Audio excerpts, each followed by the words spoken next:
Hey guys, tonight we won't start with kings or battles, but with something even more fragile and familiar: love. Not the kind you find on an app or through late-night texting, but love in the Middle Ages, where courtship was measured in cows, dowries, and suspiciously cracked spoons. Welcome to a world where your parents, your priest, and maybe half the village decided who you could marry. And yet, people still dreamed, still longed, still reached across barriers to find warmth. In tonight's long, slow journey, we'll drift from medieval villages to nomadic queens of the steppe, from secret tokens and forbidden letters to warrior women who defied empires, and finally to the iron rails that stitched a continent together while leaving scars across its land. It's a story of love, scandal, survival, and progress. Sometimes beautiful, sometimes uncomfortable, always deeply human. So before we begin, take a moment to like the video and subscribe to Historian Sleepy 365 if you truly enjoy these calm retellings. Let me know in the comments where you're listening from and what time it is for you. It's always wonderful to see this sleepy historian community stretching across the world. Now, dim the lights, maybe turn on a fan for that soft background hum, and let your mind wander. Tonight, history will unfold, slowly, gently, like a story whispered by the fire. Imagine living in a small European village during the Middle Ages. There was no such thing as dating, not the way we understand it now. No meeting up for walks, no coffee together, no late-night messages to start something new. Love and marriage were not decisions you made for yourself. They were arranged by your parents, by the village priest, by your social standing, and often by cows, horses, or the land your family owned. If you were born into a regular farming household, your future depended on whether your parents could find a suitable family within the village. And if you were born into nobility, you had even less freedom. From before you were grown, you were already part of your family's political plans. A young boy might be betrothed at 7 or 8. A girl, barely old enough to sew, might already be promised before she even understood what longing meant. By the time a couple met at the altar, it might be the first time they ever laid eyes on each other, awkward, distant, and with no choice in the matter. The emotional world of the time operated on a kind of logic, practical and often harsh. When parents married off their daughters, they didn't care much whether she liked her husband. What they cared about was the dowry: a few chickens, a strip of land, a wool blanket. That was real wealth, the kind that could get a whole family through the winter. In return, when marrying off a son, they hoped for a hard-working bride, someone who could tend a fire, care for livestock. Here, love wasn't the priority. It was something that might come later, or never at all. Marriage, first and foremost, was a partnership for survival. If you were a young farm boy, your heart might stir at the sight of the neighbor's daughter carrying water. Maybe the sunlight caught in her eyes, maybe she moved with a lightness across the muddy path. But you'd have to remind yourself those feelings meant almost nothing when it came to marriage. If your family didn't have a roof strong enough to withstand rain, a field wide enough for barley, or a strong cow to barter with, then even the most lingering glances were just idle dreams. On the other hand, if you were a girl, your talent for weaving fine wool, or your voice in church, those meant little compared to whether your parents could prepare a chest full of clothes, a few silver coins, or at least a flock of healthy geese. That was what made you eligible. Among the nobility, the picture was even more distant. A marriage was often no more than a treaty. One house needed land, the other needed an ally, and the children became pieces on a political board. Noble girls were often married off very young, and many times marriage meant leaving their familiar home for a cold stone castle in a far-off land. where they had to learn how to live with a stranger and his family, steeped in formal customs. Such brides were known as treaty brides, and their wedding day, with blessings echoing through a church, was, in truth, little more than a notarized agreement between two powers. And yet, even under all that control, people still dreamed. In the few written traces that remain, we see young boys carving hearts into wooden spoons and secretly gifting them to the ones they liked. We see girls offering hand-stitched kerchiefs to boys they quietly adored. These gifts held little material worth, but they carried quiet courage. Because in a world where parents, church, and law ruled over nearly every step, such small acts were the only way to say, the heart still lives. Romantic life in the Middle Ages was watched almost completely. If you wanted to talk to someone of the opposite sex, it usually had to be with family present, or worse, a priest. Even at a fair, it was hard to escape the eyes of distant relatives, gossiping grandmothers, or local authorities always anxious about improper connections. A glance held too long might start rumors, a conversation too warm might fuel the whole village. And if such talk reached the priest's ears, you could expect a long, dragging sermon about virtue and the dangers of desire. Even love letters, which were rare because few could read or write, weren't safe. Some monasteries made a habit of opening villagers' letters to screen for moral content. A love letter could be seen as a threat, proof that your heart was straying ahead of reason. So sometimes a glance, a simple gift, a vague gesture, meant more than any letter ever could. In this harsh setting, it's easy to see why longing so often flowed into music and verse. Many folk songs told of a boy's quiet love for a girl, of stolen glances by the well, or the ache of being torn apart by family. But most of those stories ended without happiness. The love stories that were allowed to exist were usually tragedies, designed to teach that defying your parents or resisting social order only led to sorrow. That was the medieval world. Romantic love wasn't valued, yet people kept dreaming. Beneath leaky thatched roofs, through long winters filled with turnips and watery soup, even just slipping someone a rough little gift, or daring to look a moment too long, was an act of risk and warmth. Maybe it changed nothing, maybe it didn't rewrite anyone's fate, but it offered a quiet proof that human feelings still moved in a world made of cold arrangements. And so in the grey fabric of medieval life, we still find tiny sparks of light, small hopes that shimmered through the gloom. Proof that even when marriage was dictated by land, dowries, and powerful hands, the human heart still tried to beat to its own rhythm. In the medieval world, if you were born into a noble family, your romantic life wore two entirely different faces. On one side, there were the dreamy poems, the ballads of knights praising a lady whose eyes shone like the moon, whose long hair flowed like rivers of golden light. This was what they called courtly love, a social and literary game that lasted for centuries. In it, a loyal knight would pledge himself to a lady, often the wife of another lord, vowing that his heart belonged to her alone. He would wear her ribbon in every tournament, and every wound he suffered would be proof of his eternal devotion. It was beautiful, glittering, poetic, and almost entirely separate from reality. Reality lived elsewhere.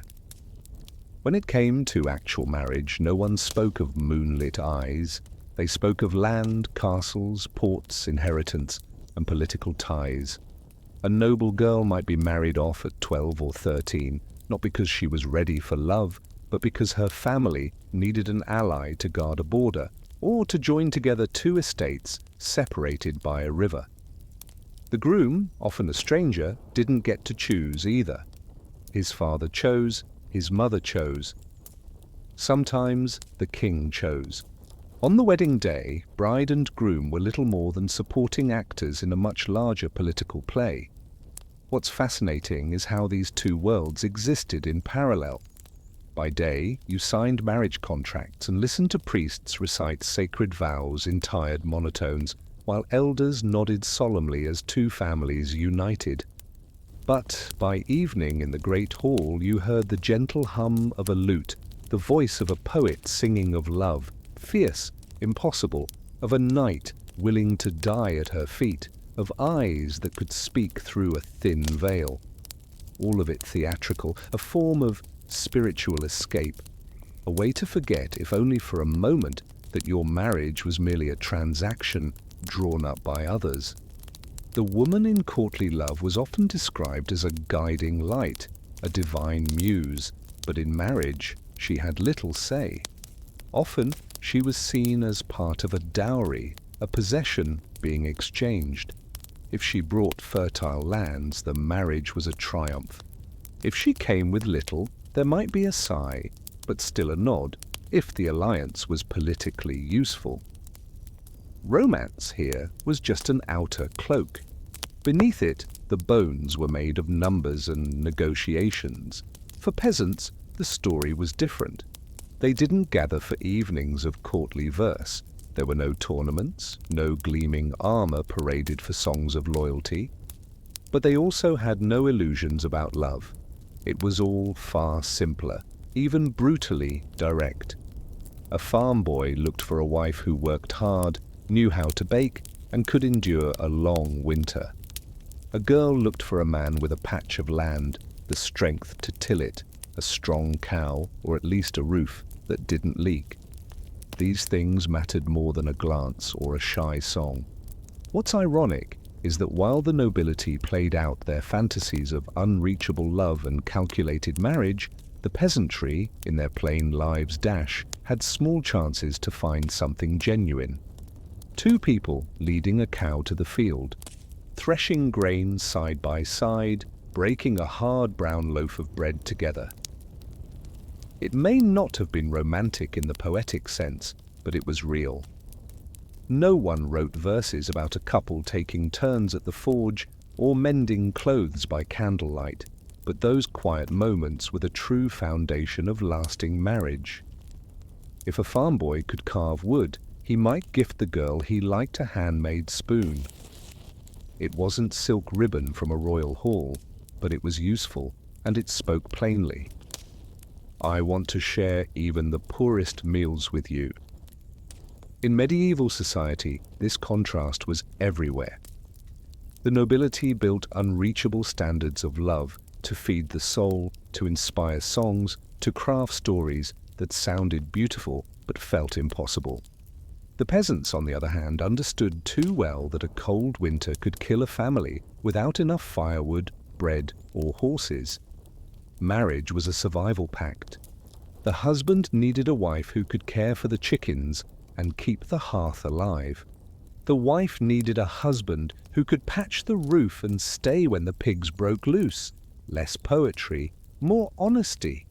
And yet courtly love had its uses. It was a communal game, a noble performance, a show of refinement.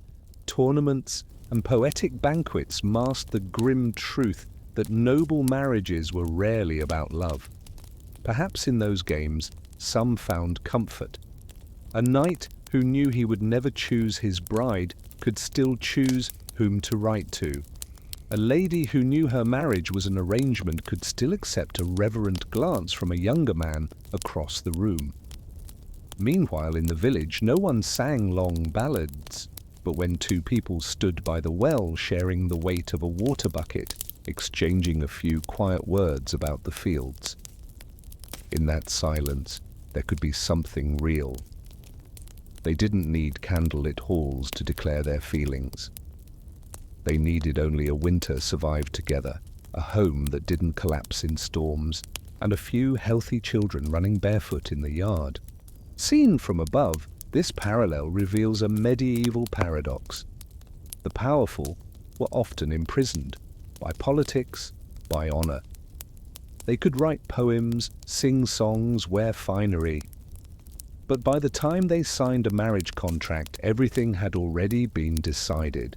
The poor, with little power, had a sliver of space, however narrow, to find something true. Neither world allowed full freedom. But one wore the velvet cloak of romance, the other wore the patched tunic of reality. And both showed the same truth, that love, whether woven into verse or carved into a wooden spoon, was just a small thread in the vast tapestry of medieval marriage, where the true lead roles were played by land, livestock, and winter.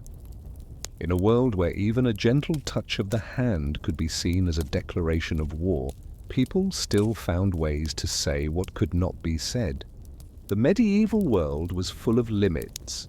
Marriages arranged by parents, vows dictated by the church, every step watched by family, but the heart obeyed none of it. And so there emerged an entire language of tokens, secret letters, and stolen glances, all quiet, clumsy, and always under the watchful eye of a community where private love was rarely considered a private matter. A glove to us might be just a glove, but in the banquet hall of a castle, it could be a proclamation. It was said that if a knight silently offered his glove to a lady, it might be a sign of devotion. If the lady pinned it to her chest, all eyes would understand this wasn't just a scrap of riding leather, it was a silent promise. And yet, ironically, in that very moment, both of them also knew that everyone watching understood and that everyone would pretend not to. A delicate game where every secret was public and every public gesture whispered over fires at night. Ribbons, handkerchiefs, even a quietly cut lock of hair became weapons of communication. These objects held no material value, but they were filled with expectation. A ribbon tied to a sword could convince a knight that he carried his beloved's heart into battle. A clumsily stitched handkerchief might make a farm boy feel like the hero of a love ballad. But the trouble was, every token could be misread. A handkerchief given to the wrong person could turn a soft fondness into an accidental engagement. Soon the whole village might believe the girl was promised just because someone picked it up. Secret letters didn't fare much better. Today you might send a late-night message and only worry about being left unread, but in the Middle Ages the stakes were far higher. A love letter had to be written on parchment or rough paper, hurried, slanted handwriting, often perfumed or dusted with dried petals. The writer tried to hide feeling in metaphors. My heart is like a deer lost in the woods, thirsty for the stream that only your eyes can grant. Read plainly, it was just someone thirsty who saw water. But in context it was dangerous. If that letter reached the priest, it could be proof of sin. Even delivering a letter was a careful craft. You couldn't simply hand it to the person you liked. You needed an in-between, a younger brother, a discreet servant, or even a traveling singer willing to perform your poem in the market and pretend it was meant for no one in particular. And so the most private things were often made public in the safest way. Everyone heard, but no one dared to admit it.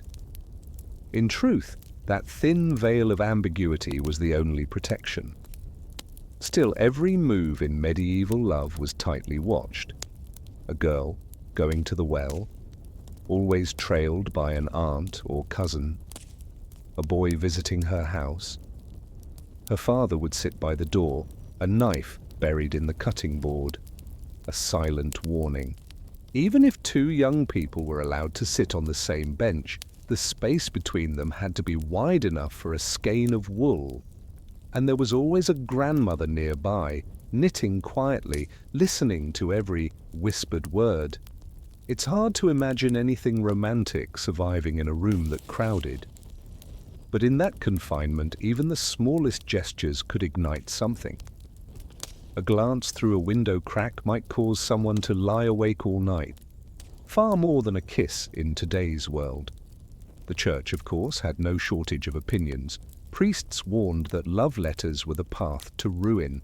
Some monasteries even censored the letters of young villagers, sifting through paper for signs of desire. There were real, handwritten guides for avoiding flirtation, solemn warnings about eye contact, sweet words, and even walking together. If love needed to be natural, in that world it felt more like a report to be filed with the parish. For peasants, the surveillance was lighter, but no less suffocating. The entire village was a network of gossip. If someone was seen with someone else at dusk, by morning the entire market would know. A bundle of firewood handed to the wrong person, a bunch of leeks dropped at the wrong door. All of it could be spun into a tale of secret promises. Sometimes the most frightening thing wasn't the priest or the parents. It was the neighbors, with ears sharper than knives and memories longer than winter. In that setting, love wasn't a conversation. It was a metaphorical performance. People didn't speak plainly. They couldn't. Everything had to hide behind a token, a poem, a passing scent. And in that hiding, love took on a strange kind of mystique, as if every tiny act carried deep, secret meaning. But it also turned everything into a burden. A glove could become an accusation, a letter could become evidence, a glance could alter your entire life. Medieval love was both romantic and suffocating. Romantic because every small gesture became fate's whisper, but suffocating because no gesture escaped the eyes of others. It was love forced to live in the dark, but lit by 1,000 small sparks. When we look back on it now, it almost seems funny that a handkerchief or a glove could keep someone awake at night. But in their world, those objects held the weight of a whole life. And if we look closely, we're not so different. Today, a message, a red heart emoji, even a scene mark in a chat window, all of it can bring joy or ruin a day. They had gloves, we have emojis, they had secret letters passed in monasteries, we have texts read over our shoulders. The tools have changed, but the feeling, it's the same. Back then, they faced priests. Today, we face the judgment of social media. The world has changed, but the heart, still clumsy, still breakable, keeps finding ways to send out a signal, whether in a ribbon or a smiley face. In the castles, love letters full of metaphor had to pass through the hands of monks or wandering minstrels. But in the countryside of the Middle Ages, love was far simpler and far more practical. A poor farm boy couldn't write poetry and certainly couldn't play the lute. But he could split firewood, braid rope, and climb into the ditch to clear out mud. And strangely enough, that was how he courted. A bundle of wood left at the door on a freezing morning. A basket of roasted yams delivered after the harvest. A clumsily carved wooden spoon made with a pocket knife. Each was a silent love song from the peasant class. No flowery words, just the scent of smoke, the weight of soil, and the patience etched into every stroke. In the countryside, the standards for a life partner were different. No one asked if you could recite Petrarch's sonnets. They asked, "How many chickens do you have? Can you patch a shirt? Does your roof leak when it rains?" That was the medieval checklist for love. People didn't look for a soulmate. They looked for half the firewood, half the sheep, and hoped the other person could mind the children while they worked the fields. If it sounds unromantic, that's because it was. Peasant love was not built on illusions, it was built on cooperation. The need to survive the long winter when snow blanketed the thatched roofs, and everyone knew. If you had no one to carry water with, you might not make it. And yet, there was something comforting in that practicality. A girl might be touched when a boy offered her the only egg his hen had laid that day. A boy might feel a stirring when he saw her up late, mending his clothes before ploughing season. These small acts in a world without imported roses or boxed chocolates were the truest signs of love. Peasants didn't have time to pretend. They didn't live inside the embroidered fantasies of courtly life. They lived in mud, in rain, among livestock. And if someone still chose to walk through that with you, that was the most honest kind of proposal. Flirting in the village was tied to labor. There were no cafes, no moonlit strolls. They talked while washing clothes in the river, while gathering hay in the field, or while waiting in line at the windmill. And the conversations weren't poetic. Looks like the barley's doing better this year. Joe's cow miscarried again. This winter's going to be a long one. But inside those dry remarks there was something tender. Because when you endure hardship together, even a half smile matters more than 1,000 sweet promises. Still, there was such a thing as peasant romance. A boy might carefully carve a spoon from oak, scratching clumsy leaf patterns along the handle. He'd hand it to a girl during the spring fair, surrounded by the village's laughter, and everyone would understand the spoon wasn't for soup. It was for saying, "I want to eat with you for the rest of my life." Another girl might spend hours embroidering a tiny flower on a handkerchief and offer it to a boy before he left to work in a neighboring village. That handkerchief had no rose perfume, only the scent of hearth smoke, rough hands, and silent feeling. The village itself played the third role in every love story. There were no secrets for long. If a boy kept passing a certain girl's yard, people would notice. If she borrowed the neighbor's millstone at the same time every week, they'd talk. But unlike the sharp surveillance of nobility, village gossip came with a softness. Everyone knew. And sometimes they quietly helped, with a knowing smile or by looking the other way at just the right moment. The village was like a giant family, where love was both restrained and nourished by the same curious glances. And when love turned to marriage, things moved quickly. Once both families agreed, a wedding could happen in weeks, even days. No diamond rings, no white dresses, just a simple ceremony before the parish priest, a few witnesses, and a modest meal, black bread, dark beer, and maybe a roast chicken if the family could afford it. But that didn't mean they lacked joy.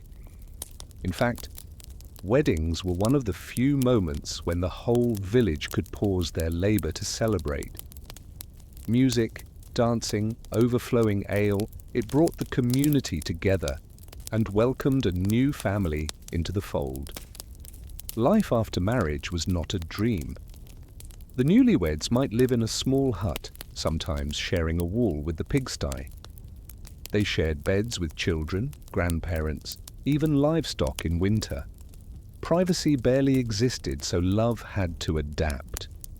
It was in the way two hands met over the grain mortar, in the smile exchanged over thin soup, in the rare shared laugh when a chicken ran into the house. It looked nothing like the poems of the nobility, but it was what carried them through winters, without despair.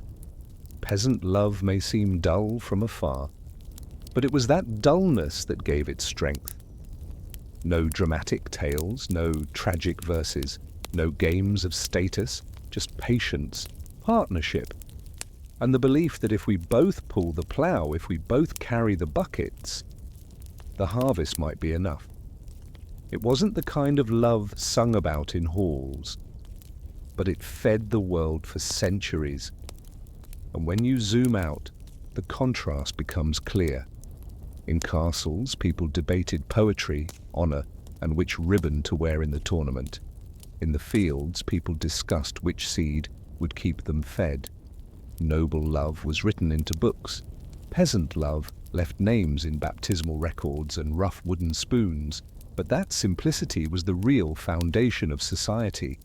Without farming couples working the land, no castle would last long enough to sing about courtly love. And if we're honest, we're not so different now. Modern love, dressed in technology, still carries that same practicality. We ask, do they have a stable job?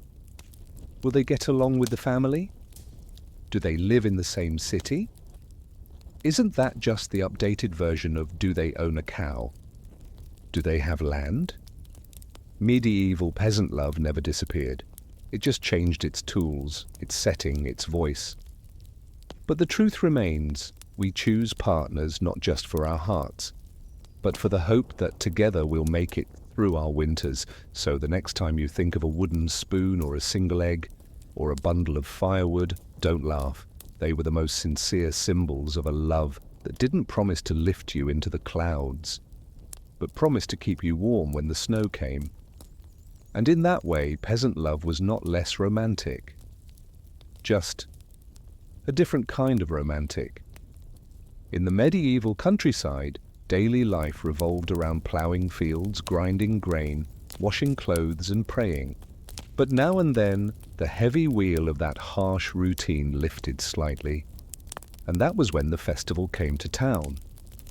Festivals were rare chances for villagers to laugh freely, to stop complaining about the weather, and, sometimes, to allow themselves a moment of romance.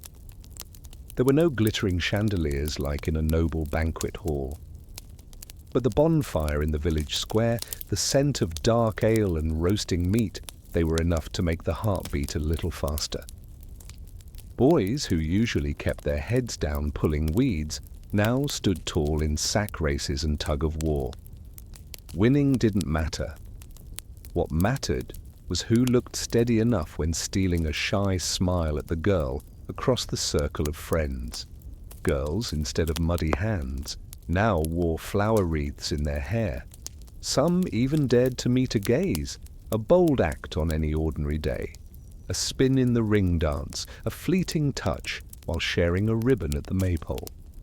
That was all it took to stir hearts for an entire season. Festivals gave love a stage, a space where it was briefly allowed to perform. On normal days, parents and priests guarded every step, but during the festival, that watchfulness loosened.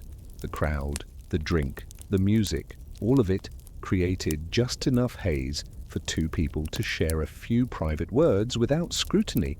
Of course, everyone knew, but the community quietly allowed it, because festivals too needed a touch of romance to feel complete.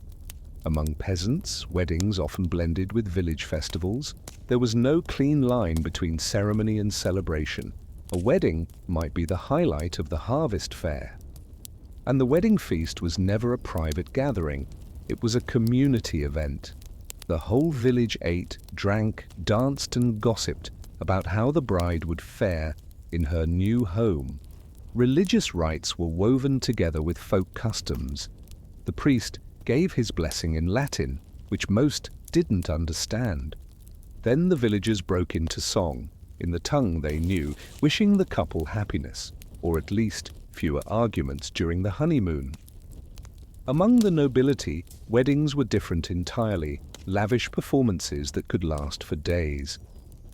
Roasted pigs, oxen, barrels of wine, towers of sweets, and musicians paid to sing praise for the couple.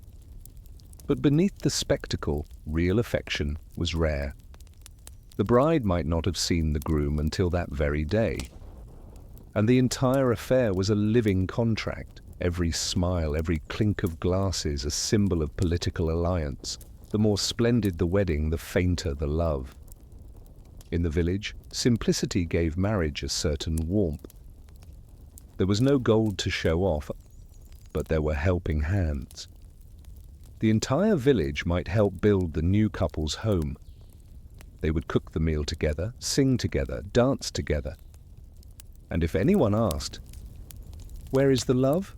it was there, in that moment, when a roof was raised by many hands and joy was shared like a loaf of bread, divided evenly. Still, as with all lives, happiness was not always whole. Death came early in the Middle Ages and widowhood was common. A woman might marry at 18 and be a widow by 30. A man might lose his wife in her third childbirth. Widowhood opened another chapter. More burdens, yes, but strangely, sometimes more freedom. For women, becoming a widow could be their first true moment of autonomy. No longer ruled by father or husband, she could manage property, make her own deals, even choose whether to marry again.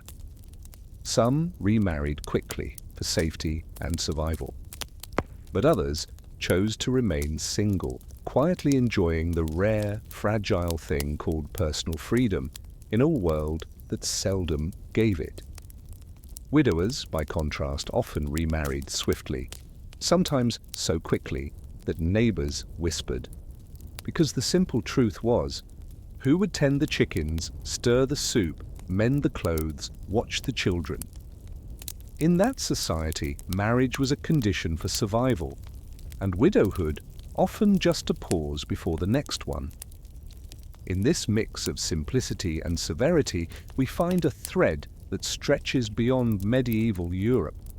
The ancient Greeks, during the Anthesteria, their festival of new wine, also relaxed social rules, allowing freer contact between young men and women. In Egypt, marriage came with clear property agreements and duties, but weddings were still joyous gatherings of music and dance. In China, even under arranged marriage traditions, wedding days were grand spectacles, with parades that drew the whole village out to watch. The ceremonies differed, but the core remained. Weddings, festivals, widowhood, all were life's turning points, shared with the community. And within those public rituals, personal feelings found their tiny window to emerge. If there's a truth to carry from all this, it's this. Whether in medieval Europe, ancient Greece, Egypt, or China, people have always carved out private moments inside public life. A glance across the festival crowd, a smile on the wedding day, a decision to remarry despite whispered disapproval. These moments prove something simple and profound, that love, fragile, quiet, persistent, always finds a way to slip through the rigid shells of duty and law. Wherever we are, people need shared moments of joy, so that feelings can rise above obligation. Not every festival shines, not every wedding brings happiness, not every widow finds peace. But if there is a moment to laugh, to dance, to offer a handkerchief or a wooden spoon, then love can survive. And in a world as harsh as the Middle Ages, survival alone was a kind of miracle. In a small village of medieval Europe, life revolved around planting and harvesting, feeding chickens and milking cows. People rarely had time to think about romance, as most of their thoughts were spent simply figuring out how to survive another harsh winter. And yet, even in a world bound by strict rules, the human heart still knew how to stray. Adultery, a word that feels modern, was in fact well known in the medieval countryside. At its simplest, adultery wasn't about secret letters or perfumed poems.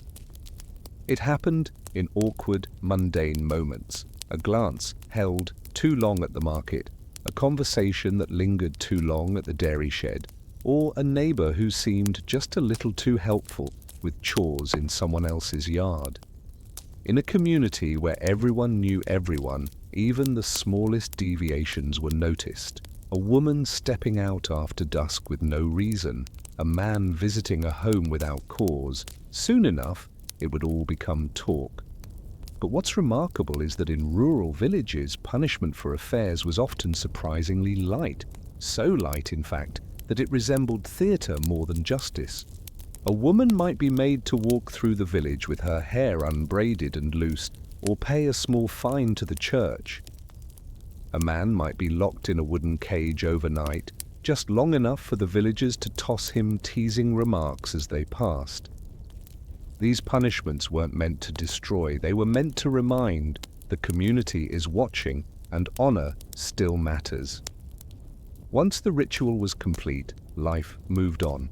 people smirked, returned to their ploughs, and let the affair slip quietly into the shared memory, a story to chuckle at later.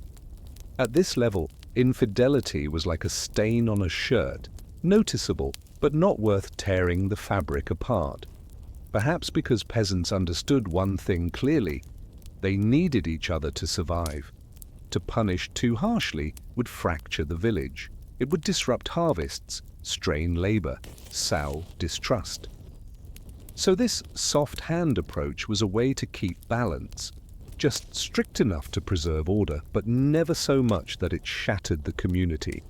But step outside the village and into the world of nobility, and adultery took on an entirely different face. There, every glance, every letter, every quiet meeting was not just a matter of feeling. It was kindling for political scandal. A countess rumored to have a lover? That wasn't a family issue. It was a threat to land alliances, to family honor, to military arrangements. In castles, secrets became dangerous theater. A lingering gaze at a banquet might be seen as a sign of betrayal. A knight seen too often near a lady's chamber might be accused of plotting to dishonor her bloodline. Rumors raced down cold stone halls faster than news from the fields. And punishment, among the nobility, was often brutal. A noblewoman accused of infidelity could be executed, burned, beheaded, made into an example. The man, if lucky, might be imprisoned or banished, but often he too disappeared, quietly, violently, without return. What made it crueler still was that among the elite, adultery was no longer personal, it was political. Imagine this: a count promises his daughter in marriage to a family with fertile lands. But rumors arise.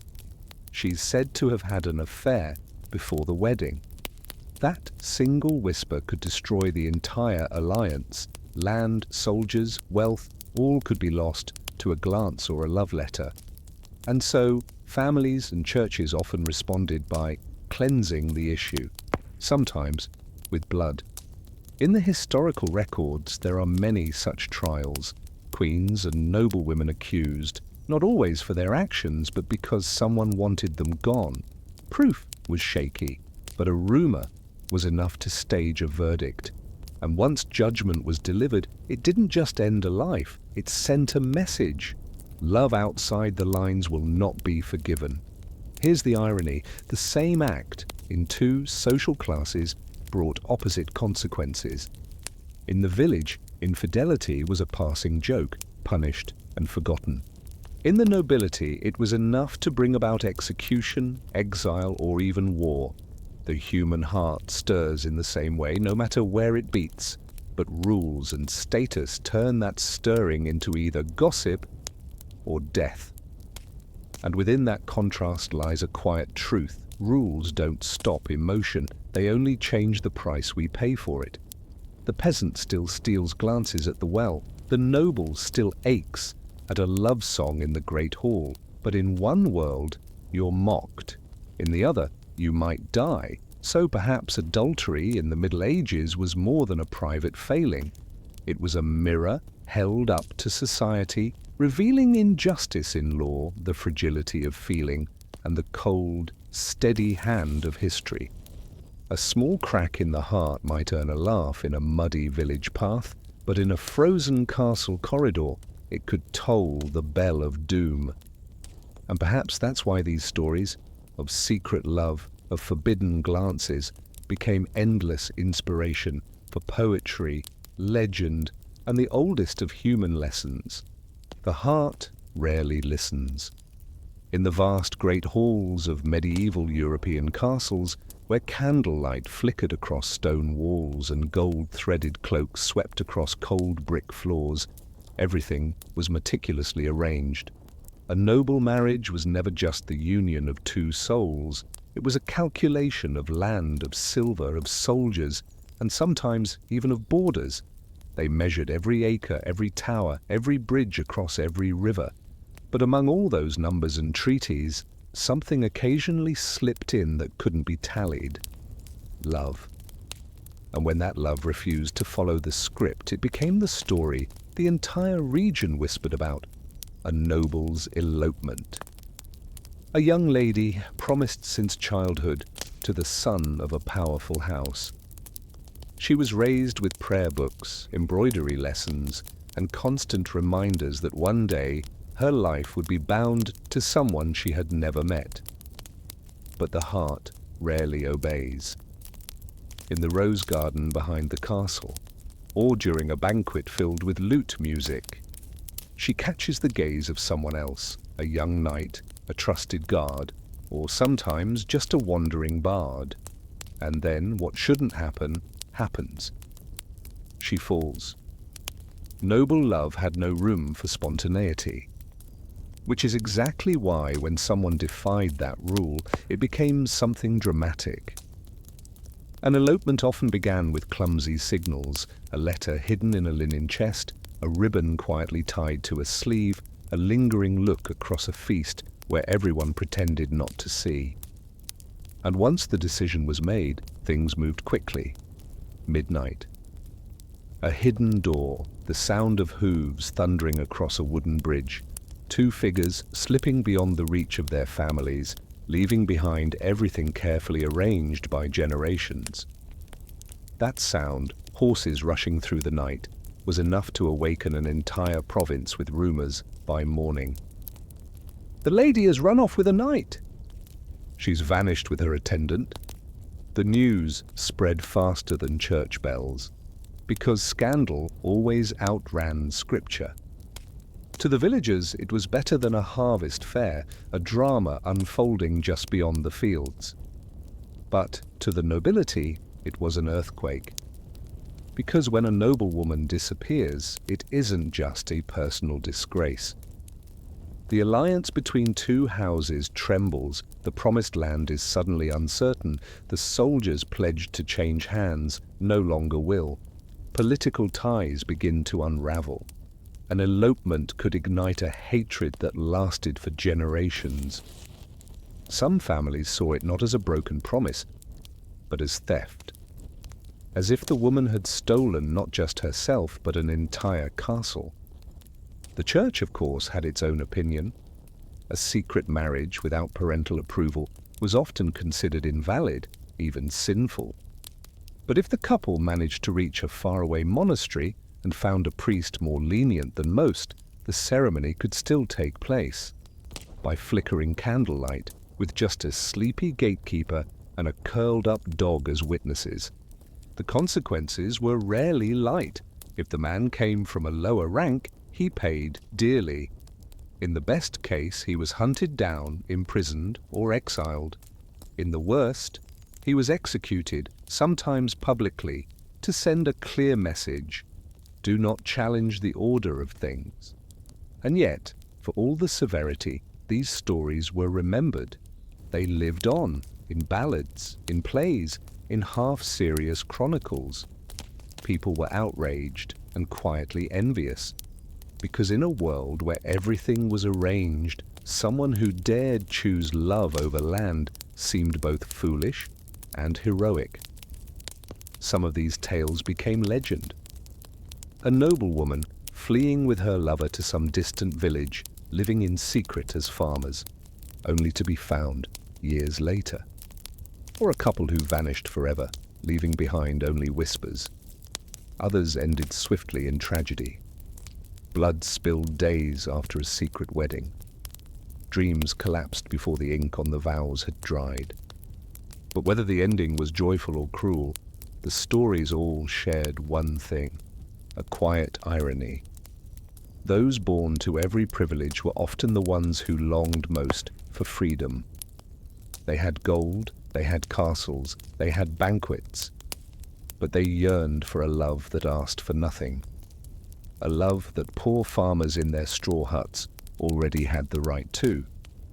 And in that contradiction lies something deeply human. Laws were written to protect honor, but in doing so, they turned love into a kind of sin. And when someone broke those laws, the world trembled, but was also reminded that love no matter how confined, still finds a way to escape.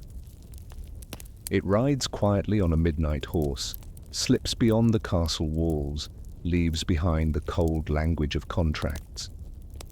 And so, when we hear stories of noble women running away, we both laugh and ache. We laugh at the image, a castle in chaos, people shouting, guards searching, while the couple may be laughing in the hayloft behind the stables. And we ache because they knew the price. And still, they ran. That is one of the great mysteries of the human heart. In a world where land and honor dictated fate, it was a stolen embrace, a hidden kiss that could shake an entire court to its core. In the imagination of many today, a medieval monastery is a place so silent you can hear nothing but the soft steps of monks on stone floors and the echo of bells from the church tower. Thick walls, narrow windows, long dining tables where everyone keeps their heads bowed, a world of discipline, of vows of prayer. But let's be honest, wherever there are people, there are also feelings. And in places built to separate the soul from worldly life, emotion often blooms the strongest. A young monk enters the monastery at 15, promised a life of serenity. He recites prayers, learns Latin, copies texts in the scriptorium. But during shared labor, splitting bread, tending gardens, his eyes meet, by accident, the gaze of a nun from the neighboring convent. The glance lasts only seconds, but stirs a feeling no catechism ever prepared him for. Medieval belief held that churches and monasteries were sacred ground, untouched by earthly desires. But they also knew the stricter the prohibition, the greater the temptation. So it's no surprise that history has left behind more than a few records of monastic romances that gave the church no small headache. Sometimes it was just a letter dressed as prayer. Her light shines upon my soul as the light of God. Read quickly, it sounds like sacred praise. Read again, and it's a secret love confession. Scribes would quietly pass around manuscripts hiding affections between lines of scripture. An oversized capital letter. A line of verse slipped between two holy texts. A strange scent on the parchment. To outsiders, these were accidents. To those involved, they were codes. And when a love letter is wrapped in the robes of religion, it becomes twice as dangerous and twice as romantic. Of course, not all stories passed quietly. There were scandals. A monk caught handing a nun a small bundle, not a psalter, but a handkerchief embroidered with her initials. When exposed, punishment was harsh: confinement in a dark cell, exile to a distant abbey, even expulsion from the order. To the church, it was betrayal of sacred vows. But to the villagers nearby, it was better gossip than any Sunday sermon. In Europe's collective memory, the story of Abelard and Eloise is impossible to forget. Though they didn't quite live within monastic walls, their love held all the marks of taboo: intellect, faith, and secrecy. He was a philosopher, she a nun. Their letters, centuries later, still survive, brimming with restrained longing. Reading them, we hear the voices of hearts bound in chains, still finding ways to speak. What stands out isn't just the forbidden love, but the countless ways people found to keep it alive. Some hid their feelings in poetry. Some exchanged small gifts. A book with strange notations, a rosary carved with secret symbols, a loaf of bread hiding a sprig of rosemary. Love in the monastery wasn't loud. It was like a small flame, carefully shielded from the wind. And for that very reason, it burned longer and deeper. At times, these affairs grew too large to hide. A nun pregnant, a community shocked. The church would declare it the devil's temptation. But villagers would whisper, they're human too. Children born this way were often sent away, placed with farming families. The official story, a miracle, the real story, known but politely unspoken. From our view today, monastic love seems both tragic and tender. Tragic because it was shackled in rules of iron. Tender because despite it all, people still found ways to whisper. A glance in the chapel, a soft laugh during garden chores, a line of poetry hidden in a hymn. Enough to keep two people hoping for months at a time. And all of it reveals a quiet human truth. No system, however strict, can truly extinguish human feeling. Within the cold stone walls of the monastery, love still takes root. Sometimes only as a small blade of grass, but one strong enough to crack stone. Perhaps love in the monastery is the purest proof of the heart's persistence. Bound by scripture, watched by doctrine, still it finds a way. And if someone reads one of those scripture-shaped love letters centuries later, they might smile, because in every age, love has always been cleverer than the rules. When people think of medieval marriage, it's easy to picture grand ceremonies, silk dresses, glowing candles, tables overflowing with food. But after the church bells and the celebratory wine, reality begins. And reality often doesn't sound like a song, because many marriages, whether among peasants, nobles, or merchants, quickly settled into what we might gently call living together but worlds apart. Imagine this. You're a young bride brought into your husband's home. The man before you might be twice your age or a complete stranger, arranged by your parents to secure a plot of land or pay off a debt. Within months, you realize the two of you have little to say beyond the harvest, taxes, or the leaking roof. Romance? Not part of the marriage package. Among the nobility, the disappointment ran even deeper. A duchess might be married off to strengthen alliances, only to spend her days in a cold stone castle, her husband constantly away at war, at feasts, or just too occupied with more important matters than speaking with his wife. She sits in her embroidery room, thinking of love songs once sung at the fair, quietly wishing for a sliver of freedom, to choose joy.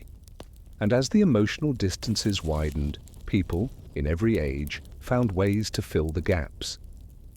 So secret relationships began to emerge, creeping in like dusk along the hallway walls, a glance held too long at a feast, a hand brushing another during a toast, a conversation by the stables when no one is watching. These seeds grew into affairs. For peasants, infidelity was rarely dramatic. A wife might seek comfort in a neighbor while her husband was away or bedridden. Meetings happened in huts or in fields after the day's work was done. If discovered, punishment was usually shame, public gossip, a fine, perhaps a scolding. Painful, but not the end of the world. But among nobles it was far more dangerous. An affair could become a political scandal, threatening the honor of an entire lineage. Some women, if accused, were brought to trial, even sentenced to death. Men were sometimes spared, but could be exiled, or quietly disappear. Where did the church stand? Always on the side of judgment, with long sermons on carnal sin and the betrayal of sacred vows. The irony? While the church condemned, poetry and legend celebrated. Wandering ballads told of passionate, perilous love where desire and sin blurred into one. And sometimes the very women listening to these tales were noble ladies, hiding their own boredom behind lace and linen. There were stories almost too ordinary to seem like scandal, until you looked closely. A husband comes home earlier than expected, finds his wife with another man, the whole village knows, but quickly falls silent. No one wants to stretch out the shame. Elsewhere, in a lavish castle, a noblewoman is caught exchanging letters with a knight. One note is intercepted, read aloud before priests, undeniable in its intent. And in a crowded room, she stands still, knowing her life has just shifted. The existence of these secret affairs points to something familiar. Medieval marriages were rarely rooted in love. People married to survive, to carry on a name, to hold on to land. Love, if it came later. And if it didn't, people searched elsewhere. The harshest burden often fell on women, forced into loveless unions, shackled by laws that forbade every other path. A wife enduring coldness or cruelty had few ways out. So for many, an affair wasn't betrayal, it was the only way to feel alive. Reading these stories today, we see something deeply human repeating itself. The need to be seen, to be cherished, to feel. Whether in a straw-roofed cottage or a marble hall, the longing was the same. And sometimes it's the very act of suppression that makes feeling grow stronger. And more dangerous, the church could write as many laws as it wanted. Lords could post as many guards as they liked. But at the end of the day, one glance, one moment, and all the rules became fragile.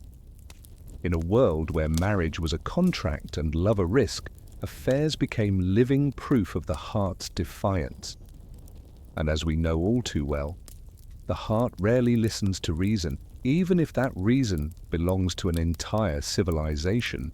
After passing through tales of secret affairs, disappointed marriages, and scandals that shook castle walls, it might be easy to assume that love in the Middle Ages was only bleak and bitter.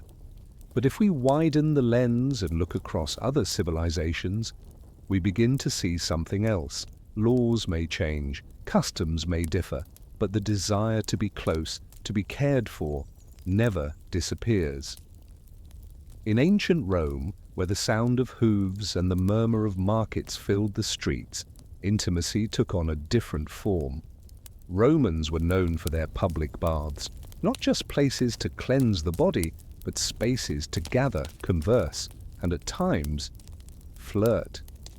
Picture yourself stepping into a wide room, steam rising in thick clouds, the sound of flowing water, and dozens of people, men, women, citizens, slaves, all sharing the same space. Within this misty world, a glance exchanged, a voice lifted in conversation, could easily spark a connection. It wasn't private. It wasn't romantic, not in the cinematic sense, but it reflected a belief that the body and affection weren't always separate. They could blend quietly into the rhythms of social life. In medieval Europe, brushing someone's hand outside a priest's view could be dangerous. In Rome, sitting shoulder to shoulder in a hot bath was just part of the day. Meanwhile, in ancient Egypt, love wasn't only private, it was sometimes written down. Papyrus fragments show that young men and women sent each other poems, notes, soft-spoken invitations. Some were simple. I stand before your house and my heart trembles like a boy seeing his first love. Some were rich with imagery. Your scent makes me forget wine and bread. Here, intimacy wasn't hidden. It was acknowledged, even elevated into art. Not everyone could write, of course. But those who could left traces, proof that love along the Nile was sweet, poetic, and no less heartfelt than the ballads sung in European fairs 1,000 years later. In ancient China, love found its voice through poetry and letters. A verse whispered during the Mid-Autumn Festival. A slip of paper tucked into a sleeve, a clumsy line carved into the frame of a folding fan. All were languages of love. During the Tang and Song dynasties, love poems came from scholars, courtiers, and nameless dreamers. Feelings sometimes broke through the walls of propriety, leaving behind verses that could make a European priest blush. Moonlit night, our shadows fall on the water. I cannot tell where your robes end and my soul begins. In Europe at the same time, a single glance could draw the wrath of a confessor, In China, that glance could become a line of poetry, passed from generation to generation. The contrast is almost humorous. In Europe, a glove or ribbon had to be exchanged in secret. In Egypt, love poems filled entire archives of papyrus. A noblewoman in Europe had to cloak her letters in scripture to hide them from a priest. A girl in China could send a metaphor-laced fan without raising eyebrows. In a medieval village, an egg might be a practical token of affection. On the Nile, a blue lotus could symbolize eternal love. And yet, despite all these differences, one thing remains. Wherever there are people, there is always a way to reach across the distance. Roman bathhouses may have been loud, but within them lived brief moments of closeness. Egyptian papyrus may have been fragile, but it carried the heartbeat of the one who wrote. Chinese love letters may have been stolen by the wind, but still found their way to someone's soul. And in every one of those gestures, we see a truth that never changes. Humans cannot endure the coldness of loneliness. Cultural differences also show how each society understood love. For the Romans, it was a natural part of public life. For the Egyptians, it was art, written, sung, and remembered. For the Chinese, it was a blend of decorum and feeling, solemn yet soaring. For medieval Europe, love was confined within marriage, law, and doctrine, but still found its way through a glance, a hidden gift, a whispered line. And perhaps it is in this comparison that we find something deeply human. Laws change, traditions differ, but the human heart beats to the same rhythm, the rhythm of longing, the rhythm of reaching out. A peasant offering dry firewood to someone they care for, an Egyptian poet writing on papyrus, a Chinese youth carving a line of verse onto a fan, all of them doing the same thing, saying, "I see you, I think of you, and I wish to be near you." Looking back, the church's strict rules, the harsh punishments, the scandals, they were just walls, temporary, fragile. Love, whether in monasteries or marketplaces, written with pen or exchanged in silence, always finds a way through.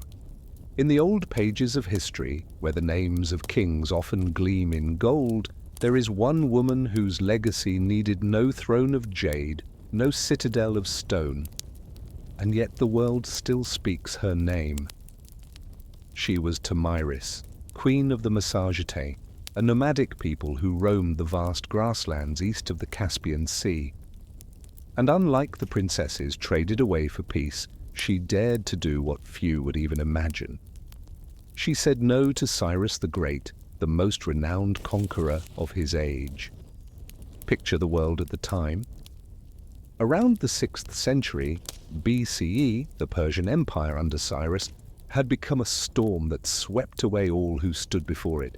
He had conquered Lydia, he had taken Babylon. The world seemed to bow before his marching legions. For many small kings, the name Cyrus was both invitation and warning. He sent gifts, then envoys, and if those failed, he sent armies. When his eyes turned to the steppe where the monastery made their home, he began, not with war, but with a sweet proposal. Marriage, a royal proposal, on paper, romantic, in truth, thinly veiled conquest. Had Tomyris accepted, she would become Cyrus's wife, and her people just another distant province in a swelling empire. But Tomyris was not born to bow. They say when she received the offer, she merely smiled, faintly, perhaps with a touch of mockery, as if to say, "Thank you, but I don't plan on becoming decoration in your palace." And she refused, plainly. In history, few refusals have carried such personal and political weight in a single breath. From the nomadic view, his offer was a chain. The monastery lived on horseback, with the steppe as home, and freedom as breath. They built no cities, they named no capitals, they did not take well to walls. And Tomyris, raised in wind and dust and hoofbeat, understood. To accept was to cut the roots from an entire way of life. Cyrus, used to seeing heads nod in quick agreement, must have been stunned. He was the conqueror of conquerors, praised by Herodotus and countless chroniclers. He had taken great cities, he had earned the title, the Great, and yet a queen, a woman of the steppe, without a stone fortress or marble hall, dared to laugh and say no. It wasn't just defiance of power, it was a declaration. The freedom of the nomad is not for sale, not with gold, not with promises. In that moment, history took on the shape of a stage. On one side, Cyrus, accustomed to every answer being yes. On the other, Tomyris, with a voice like the prairie wind, saying no. And the audience, all of us, remember that word, because it led to one of the bloodiest, most tragic clashes of the ancient world. Strangely, we know little of Tomyris beyond Herodotus, a man remembered as both the father of history and of tall tales. Yet whatever flourishes he added, the core remains clear. A lone queen stood her ground before one of the most powerful men the world had seen. If you were to picture her, you might see a woman clad in animal hide, hair tied back for riding, eyes fixed far across the horizon.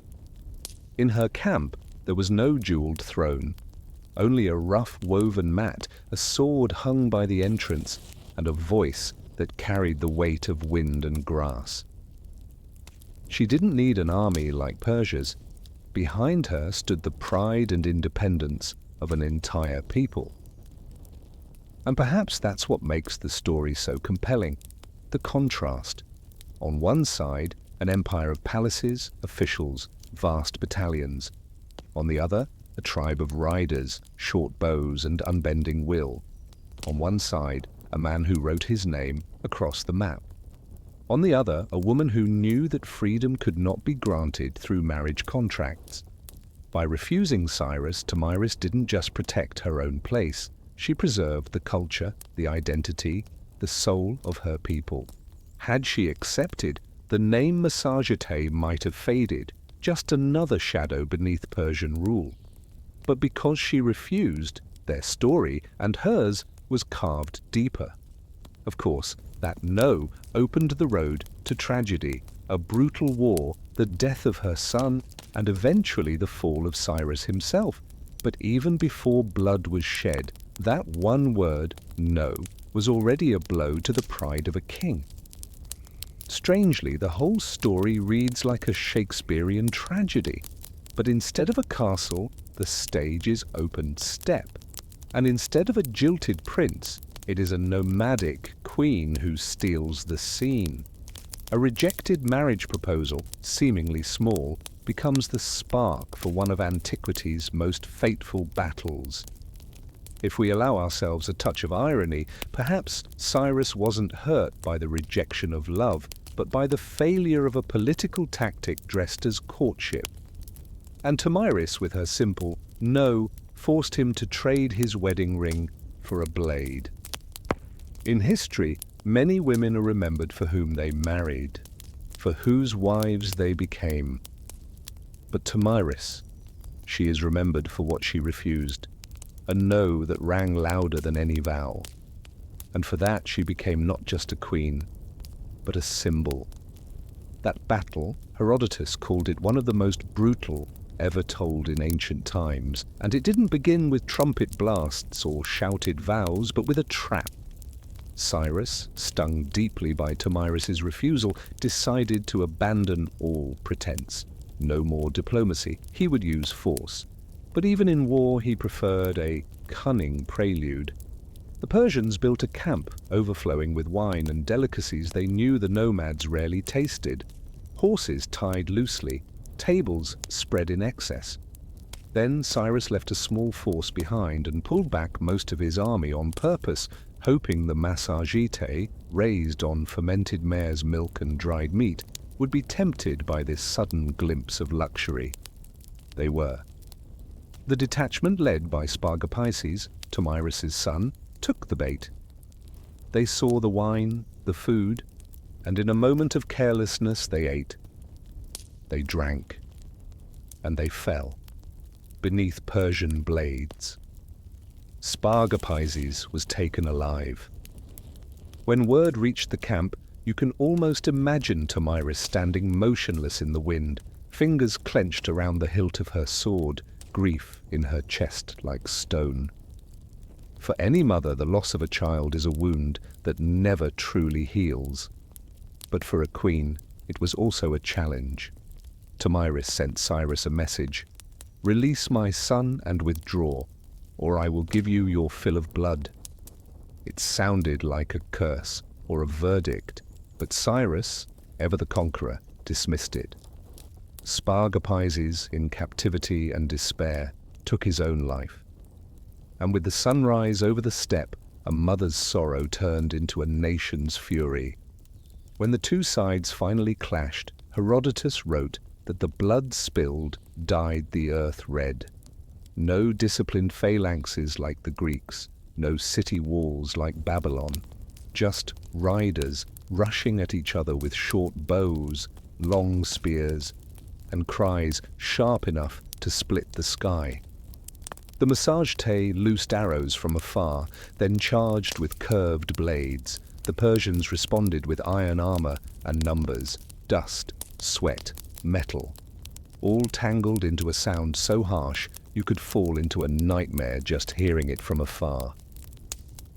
Picture Tomyris on horseback, hair tied back, eyes tracking every charge. She didn't watch from the rear. She rode among her warriors into danger, every swing of her blade a cry for her son's blood. While kings issued orders from thrones or towers, Tomyris fought in the ranks, so that no one could ever say she sent others to do what she herself would not. The Persians, mighty, confident, began to realize their enemy would not break. The monastery arrows, short but precise, found gaps in shields and joints in armor. The light cavalry, reckless at first glance, moved so quickly they unraveled the tight formations of the Persian ranks. And in the chaos, amid dust and death, Cyrus, the king who had conquered Babylon, fell. No trumpet marked the moment, no scribe took notes, just a heavy silence after a scream swallowed by wind. His body was found, and according to Herodotus, Tomyris ordered his head severed, placed in a skin bag filled with blood, and said, "You thirsted for blood, now drink your fill." Perhaps it was legend, perhaps a dramatic flourish, but it endures, because it reads like the perfect Greek tragedy, the conqueror undone by his own hunger, the grieving mother becoming the judge. And maybe, that night after the battle, as fires crackled across the steppe, monastery warriors whispered that they had seen their queen stand over her enemy, not triumphant, not gloating, just still. A face calm after the storm. Victory, after all, does not bring back the dead, but at least it brings back honor. If anything, this war felt like the Iliad rewritten for the steppe. No Helen, only a fallen son and a mother so furious that an empire trembled. It echoes later tales of Boudicca, or any leader who's had to forge grief into steel. There's something deeply human in it. Tomyris was not just a symbol of vengeance. She was a woman who had lost her child and forced herself to become iron so she wouldn't break. And that, more than blood, more than conquest, is why her story still reaches us. It's not about casualty counts or the politics of empires. It's about a mother who stood against a king and never flinched. Close your eyes. You can almost hear the wind crossing the grasslands, carrying the faint rhythm of hooves fading in the distance. The blood on the soil has long since dried, turned to brown where once it blazed red. But in the memory of the storytellers, that battle still burns. A fire the wind of the steppe could never put out. To understand Tomyris, you have to understand the world that made her. A world without gilded palaces, without hanging gardens, without stone tablets carved with royal chronicles. The Massagetae lived on the steppe, where wind swept through day and night, and the sun never let anyone forget its presence. It's no coincidence that when they swore oaths, they looked up to the sky, because to them the sun was the highest witness. In a large felt tent, what we now call a yurt, you'd find a Massagetae family living together, people and animals side by side. Children didn't learn to read or write, they learned to climb onto a horse before their legs could even walk steadily. Picture a toddler wobbling through tall grass. Then suddenly someone lifts them up and places them on a young foal's back so they can get used to the rhythm of hooves. To the Massagetae, a horse wasn't a pet. It was a second pair of legs. Men, women, old, young, everyone rode. The Greeks and Persians were so astonished they wrote, "They are born on horseback and only leave it when they die." An exaggeration maybe, but if you live on an endless plain with no walls, no fences, then your horse is the only fortress you have. What fascinated many historians, and sparked even more invention from Greek writers, was that Massagetae women fought as men did. They carried short bows, wore curved swords, and sometimes shot straighter than their husbands. Graves unearthed in Central Asia confirm this wasn't myth. Skeletons of women buried with weapons, some showing healed fractures, proof they had fought and survived. To the Greeks this was unthinkable, so they called them Amazons, strange warrior women from distant lands. But to the Massagetae there was nothing strange about it. Everyone defended the tribe. Everyone who could shoot an arrow was needed if danger appeared on the horizon. Their belief system revolved around the sun. When Tomyris vowed vengeance for her son, she said it plainly. "I swear by the sun, ruler of the Massagetae." Because to them, the sun didn't just shine, it saw, it judged, it bore witness to every oath. And if you broke it, not only the tribe, but the sky itself would turn against you. Sacrifices were made outdoors, sometimes with horse blood, sometimes just with the rising smoke of burnt grasses. There were no marble temples, their temple was the endless sky. Nomadic life shaped resilient people. They slept on animal hides, ate dried meat, drank fermented mare's milk. They moved with the seasons, raising tents, dismantling them, loading carts, moving again. Compared to the farmers who stayed rooted in one village, the difference is vast. Farmers worried over crops and harvests. The Massagetae worried about horses strong enough to outlast the winter and flocks that wouldn't scatter in a dust storm. One tied their life to land, the other to the horizon. And so they left behind few physical traces, no massive fortresses, no grand temples carved from stone. What they left was wind, and in that wind, oral memory. The story of Tomyris survives partly because Herodotus wrote it down, but perhaps more truthfully because nomads repeated it night after night by the fire so their children wouldn't forget. If you were ever at a Massagetae feast, you'd find it simpler than a Persian banquet. A horse sacrificed, the meat shared, the fermented milk passed from hand to hand, people sitting in a circle, the fire crackling in the center, and then the stories began. A battle, a song, a prophecy from a wandering shaman. In those moments, history wasn't something kept in scrolls, it lived in memory. And in a society like this, a strange thing happened, a kind of equality. Status existed, but real power came from skill. Who led best, who rode best, who spoke in a way that others would follow. Women had their place. Not all were warriors, but they weren't hidden behind walls or veils. And when needed, they picked up weapons like anyone else. Imagine a single day among the Massagetae. It begins with sunlight sweeping across the steppe. Horses neigh, children, barely awake, run outside and grab the manes of ponies to pull themselves up. The elders stoke the morning fire, milk is warmed, men ride out to hunt or keep watch, women fetch water, cure hides, repair arrows. Everything turns around survival. No one is idle. You might think, what a harsh way to live, but to them this was freedom. They weren't tied to land deeds, they owed no taxes to distant courts. Their loyalty was to the tribe, to blood, to kin. And maybe that's why, when Cyrus tried to fold them into his empire, they reacted with such fire.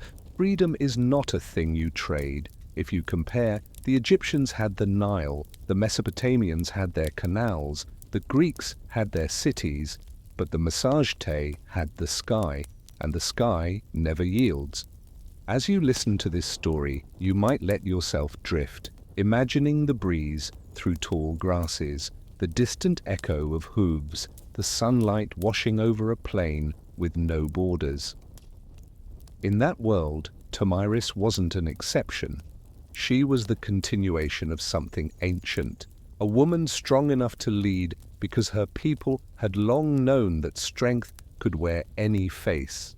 When the steppe winds whisper through the night, people often tell old stories, not just of Tomyris but of other women too, figures on horseback, backs straight, bows in hand, who once made enemies tremble. And if you've ever listened to Greek legends, you've likely heard the word Amazon. But to understand why the Greeks invented an entire tribe of fearsome warrior women, you have to look north, to the lands of the Scythians and their nomadic kin. The Scythians, or Scuthoi in Greek, roamed from the Black Sea all the way to Central Asia. They were masters of horseback warfare, loosing arrows from the saddle as if it were child's play. But what drew the attention of modern scholars wasn't just the skill of Scythian men, it was the presence of women doing the same. In the 20th and 21st centuries, when archaeologists unearthed kurgans, Scythian burial mounds, they were surprised.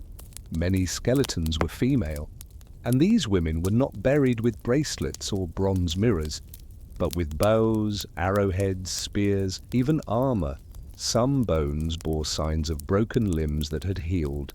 Clear proof these women had fought, had been wounded, and had survived. They weren't symbols, they were soldiers. And it makes you wonder, perhaps the mythical Amazon of Greek lore was simply a shadow, a blurred reflection of real Scythian women encountered by Greek merchants or soldiers on distant frontiers. Imagine a misty morning on the steppe. A Scythian raiding party prepares to ride. Amid the leather armor and poison-tipped arrows, you see braided hair, bright eyes, women too, among them. They might be mothers, sisters, daughters.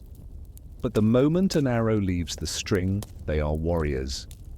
To Greeks, accustomed to women confined indoors, this sight must have been shocking. And when something shocks, the imagination fills in the rest. Thus, the legend was born, a race of warrior women who lived apart from men, sought them only to bear children, kept the daughters and discarded the sons. Sounds dramatic. But the truth was likely far simpler. Nomadic life left no room for luxury. There was no option to stay home. Life on the steppe required every hand, every arm. When men hunted or died in battle, women had to step in. And over time, this wasn't an exception, it became the norm. There was no sharp line between men's work and women's work, only the work of surviving. But what was normal on the steppe seemed extraordinary to outsiders. To an Athenian, the thought of his wife on a battlefield was absurd. So to make sense of it, they turned it into myth, a tribe of wild, bloodthirsty women who ruled without men. The legend served both as entertainment and as a warning. Let women rule, and they'll become Amazons. Yet beneath the fable lay a kernel of truth.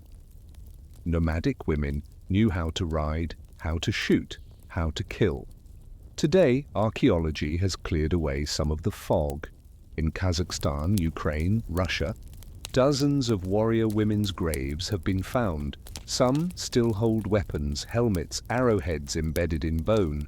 Even young girls were buried with tiny bows and horses, evidence that training began early.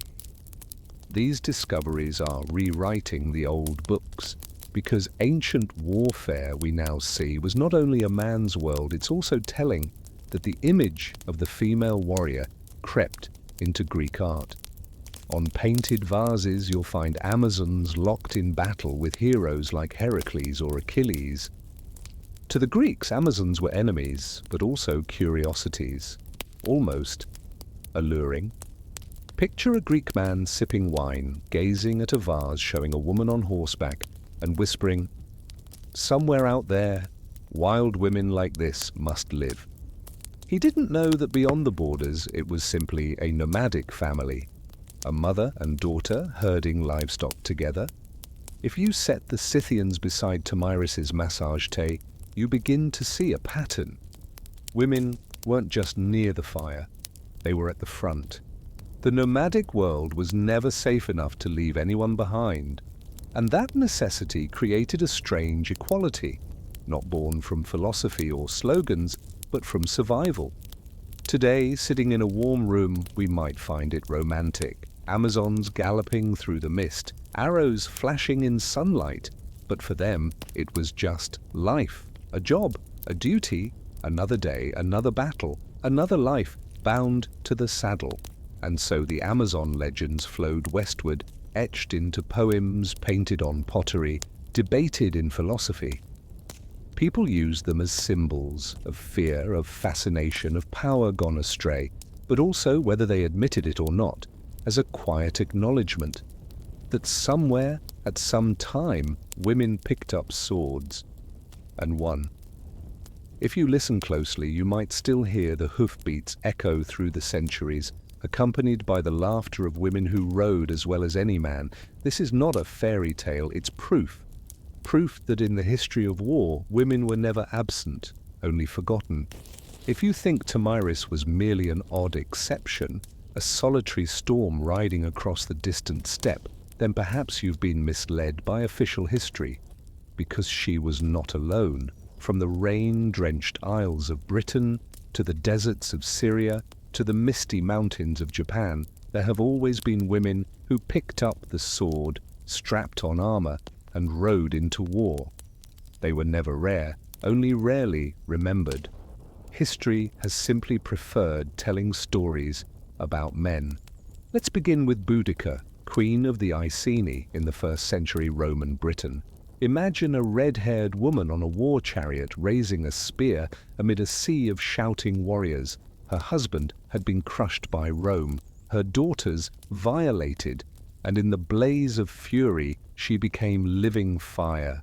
Boudica united the Celtic tribes. She rose up against an empire that seemed unstoppable, and for one brief moment she won.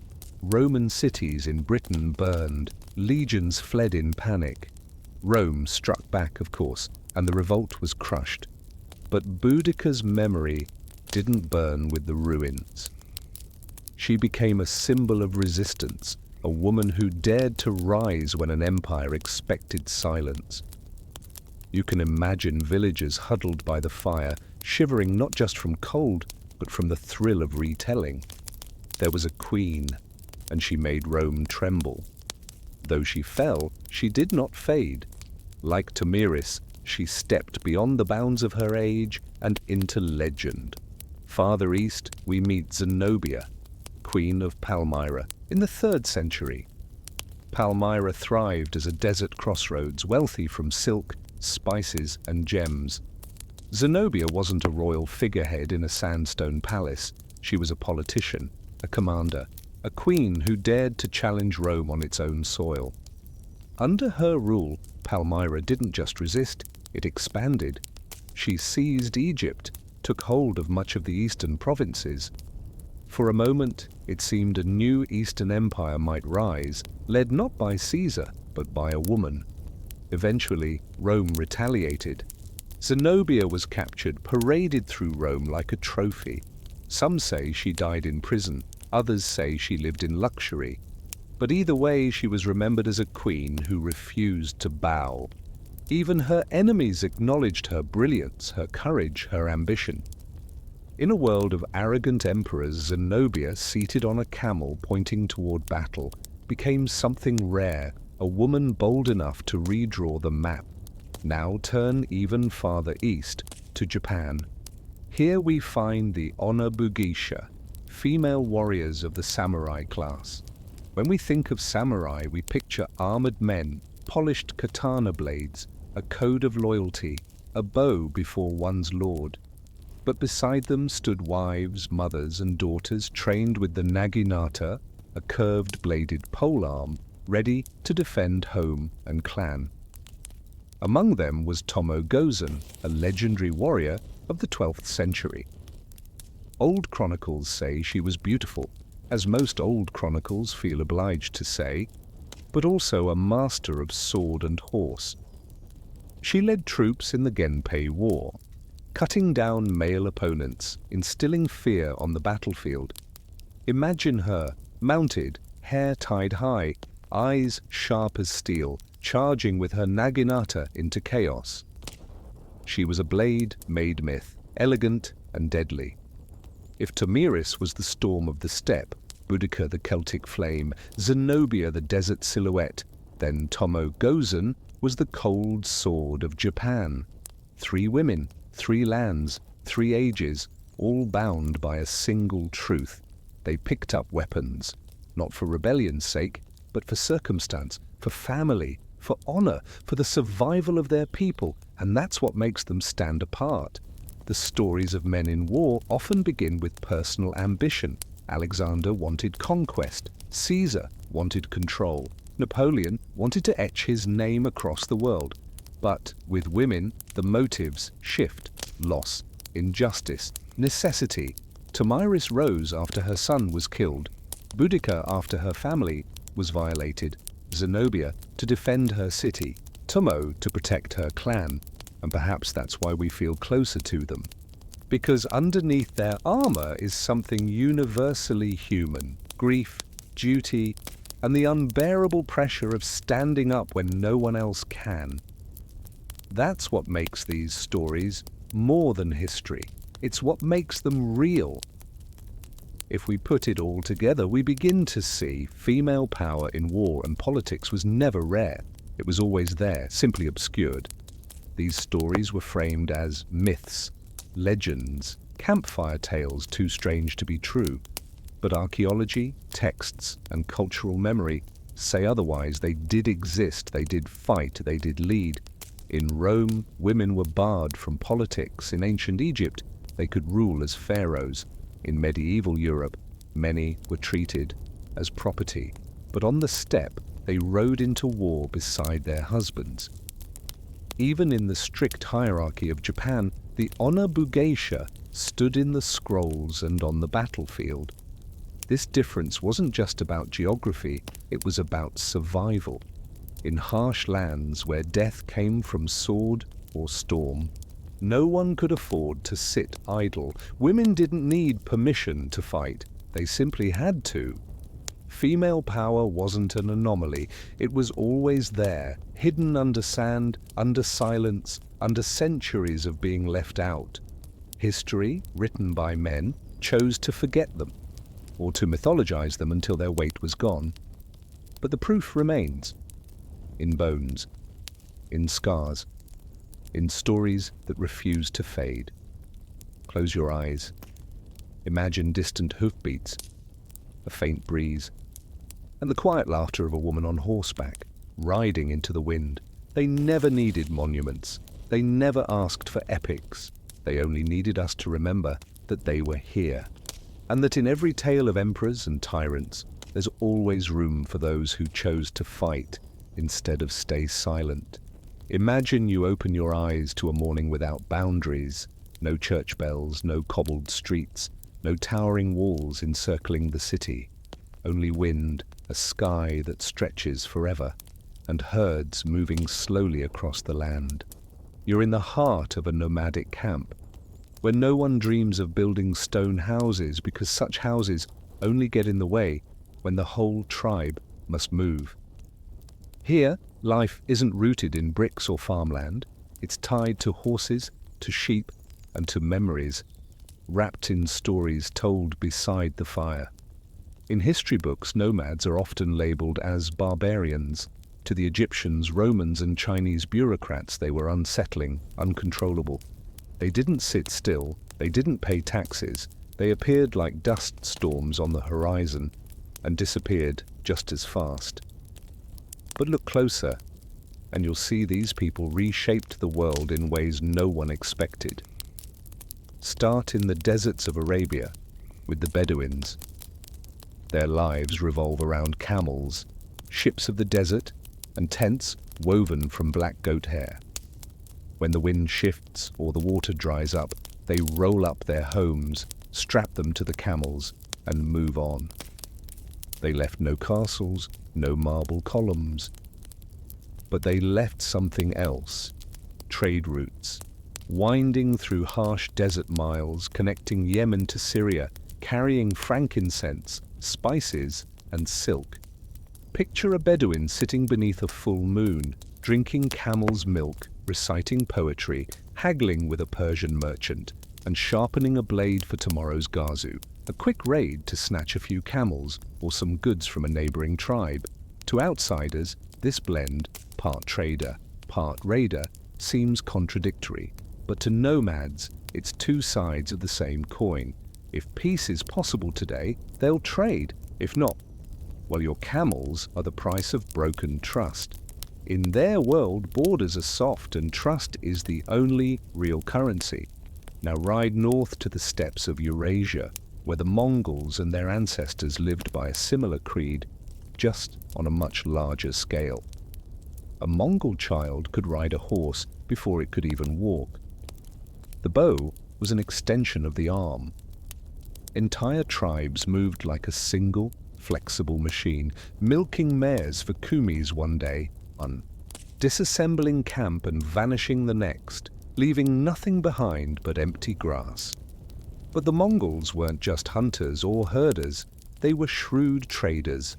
Horses, furs, and salt from the north traded for silk, metal, and luxuries from China and the Middle East. But just like the Bedouins, they held on to their freedom. Today, merchant. Tomorrow, warrior. To a settled city, this was a nightmare. You never knew if the rider on the horizon was coming to trade or to conquer. But to nomads, this wasn't contradiction, it was survival. Every dry season, every shifting herd taught them the same truth. Nothing lasts. Today, ally. Tomorrow, enemy. The day after, maybe ally again.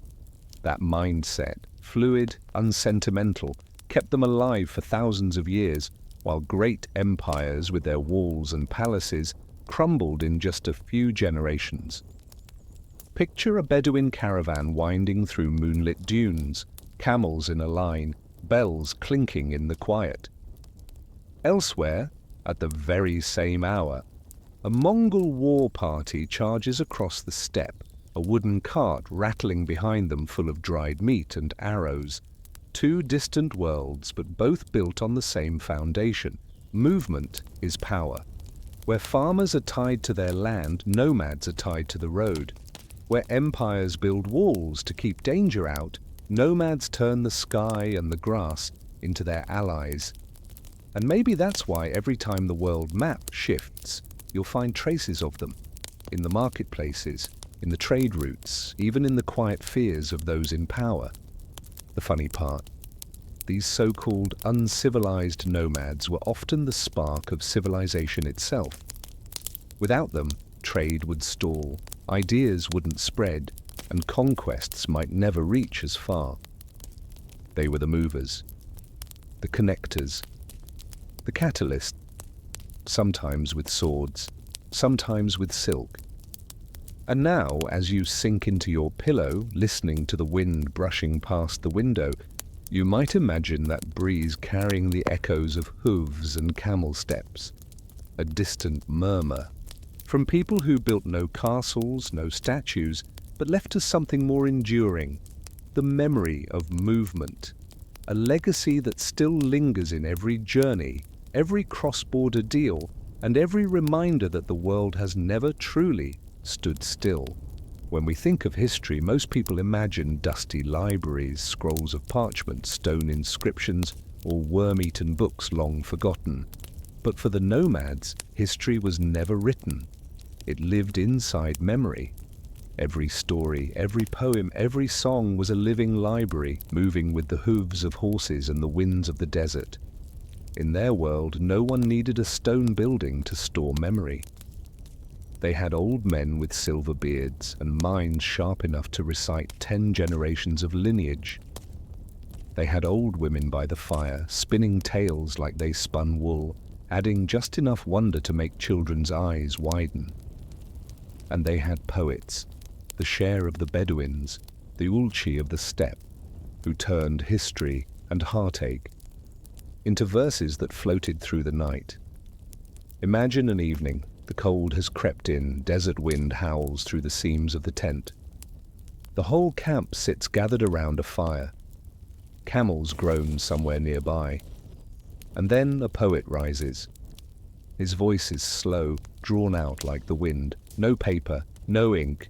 Everything is stored in memory.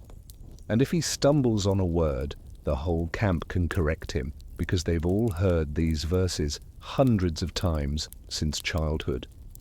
So the memory of the community becomes a record, more accurate than stone tablets, because it is alive, retold every night, passed from mouth to ear, from generation to generation.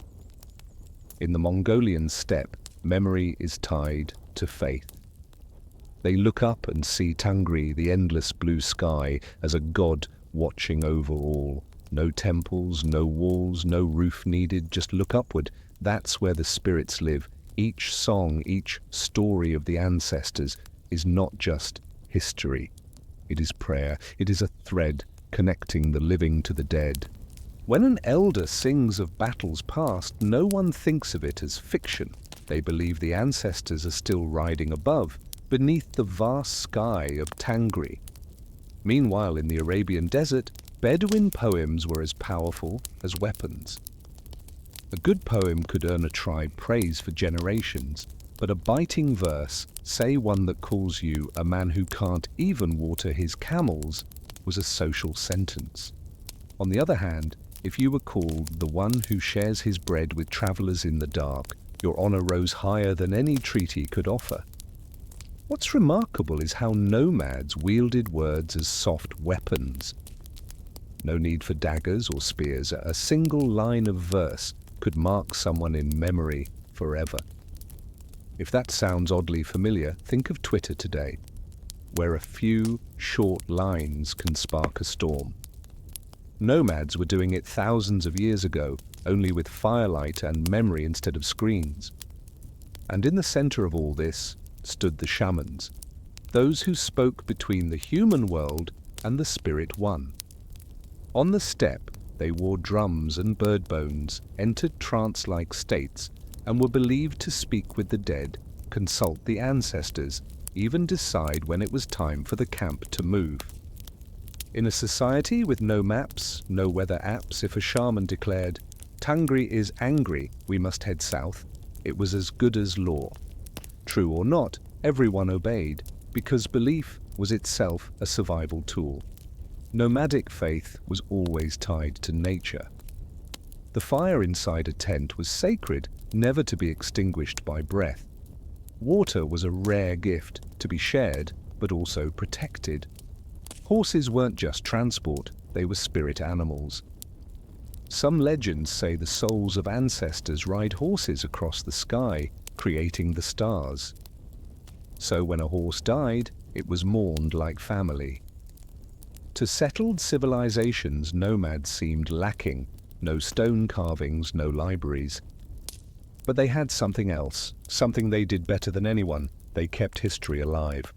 While empires lost their libraries to fire, flood, or war, nomadic memory endured.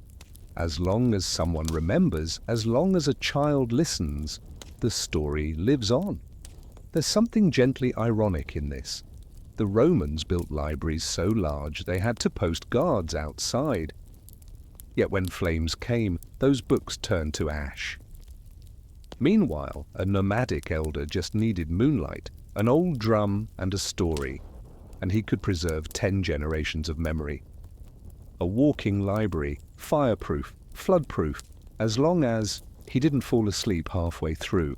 And now, as you close your eyes, imagine the wind, a soft drum beat in the distance, a Bedouin poem whispered by firelight. It's more than sound. It's how a people preserve themselves across centuries. Nomads left no pyramids. They carved no names into marble, but they left memory in words. And somehow those words still echo today. Imagine waking up in mid-19th century America. On the East Coast, cities like New York and Philadelphia are crowded, noisy, filled with coal smoke, steamships and factories pounding day and night. Out west, California has exploded with gold fever. San Francisco has sprung up like mushrooms, dusty streets, rowdy saloons and busy harbors kissing the Pacific. And in between, a vast emptiness, endless plains, harsh mountains, dry deserts, and dusty trails that stretch forever. Want to get from New York to California? You're looking at half a year in a rickety wagon battling dust storms, malaria, and bandits, or you could go by sea, circling the southern tip of South America, a journey of months with the constant risk of sinking or suffocating in the hull of a rotting ship. Neither choice was exactly romantic. So when someone asked, why not lay a railroad straight across the continent? It sounded ridiculous and thrilling, a dream of steel. In 1862, even as America bled through civil war, President Abraham Lincoln signed the Pacific Railway Act. It may sound like dry paperwork now, but it was a golden ticket to a new age. 2 railway companies were given the impossible task: start from opposite ends of the country and lay tracks until they met in the middle. Union Pacific began in Omaha, Nebraska. Central Pacific started in Sacramento, California. The job sounded simple, just keep laying track. But reality was far harder. Ahead of them wasn't just open prairie, it was Sierra Nevada, a massive granite wall towering into the sky. Imagine drilling through solid rock with nothing but picks, hammers, and black powder. No safe dynamite yet, no fancy machines. Every inch carved was paid in sweat, blood, and sometimes lives. Central Pacific knew they needed labor, a lot of it. They first hired European immigrants, but most quit. Too cold, too hungry, too dangerous. So they turned to a group no one expected. Chinese immigrants, hundreds came from Guangdong. Men used to farming now became drillers, tunnelers, steel layers.